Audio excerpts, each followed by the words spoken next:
The man depicted is probably Cornelis van Beresteyn, a wealthy burgomaster of Delft. His restrained pose and sober expression contrast with the joviality and closeness that Rembrandt generally attributed to members of Amsterdam society.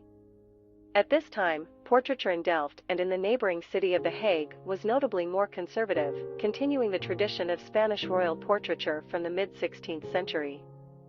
It is documented that Rembrandt painted several portraits in The Hague during 1632, the year in which he would increase his prestige as a portrait painter in Amsterdam. Some of the best portraits of him belong to this time.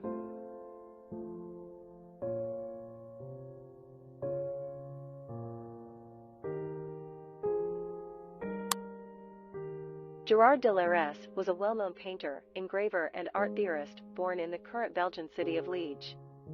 He suffered from congenital syphilis, which caused him to go blind around 1690, after which time he focused his energies on the study of art theory. When this portrait was painted, the effects of the disease were visible in the swollen features of his face. By recording his appearance with great realism, Rembrandt sought to include in the sitter an air of dignity. Due to the author's impasto technique, Laresse dismissively said that it looked like liquid mud on canvas.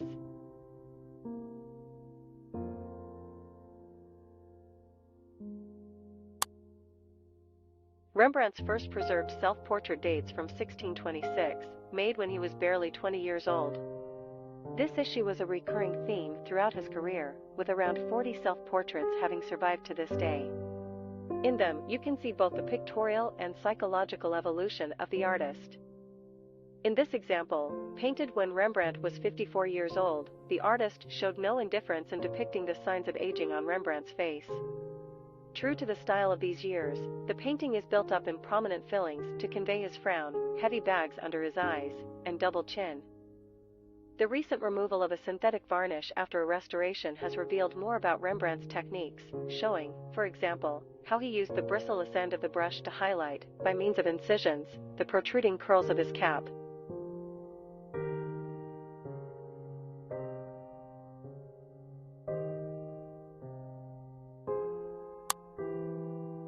Herman Dumer was a successful cabinet maker who worked with imported ebony in 17th century Amsterdam, fashionable at the time. The exceptional care that Rembrandt took with this portrait may indicate his esteem for a fellow master craftsman like himself. While Rembrandt was painting the portrait of Dumer and his wife, which is in the Hermitage Museum in St. Petersburg, the couple's son, Lambert, was one of the apprentices in the painter's studio.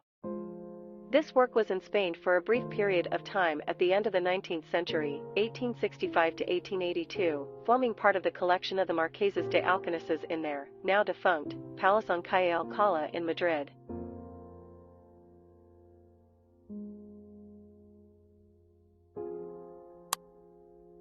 This portrait probably depicts the Amsterdam auctioneer Peter Haring, 1609 to 1685, who sold a famous portrait of the Italian Renaissance master Raphael that inspired Rembrandt's work. It is possible that the magnifying glass in his hand was used to assess the paintings and other luxury items circulating in Amsterdam's busy art market. Like his wife in the Portrait Woman with a Rose, also on display in the room, the model wears clothing that has little to do with the usual clothing worn by citizens of the Dutch capital at the time.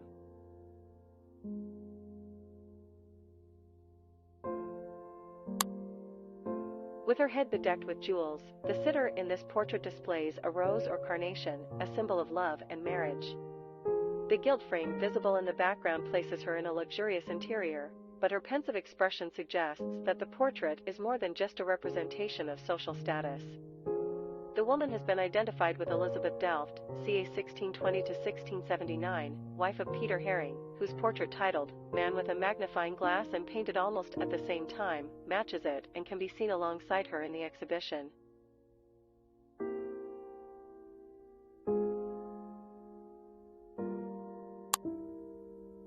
Rembrandt made engravings for much of his career, conserving around 300, and is considered one of the great engravers in the history of art.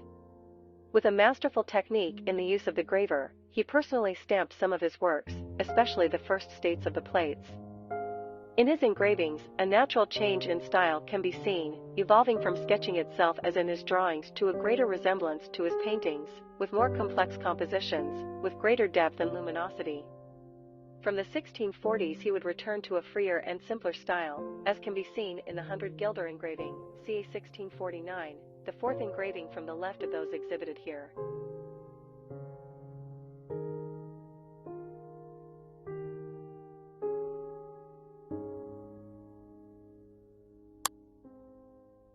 Like many other artists, Rembrandt used drawing as a preliminary study before executing a work on canvas.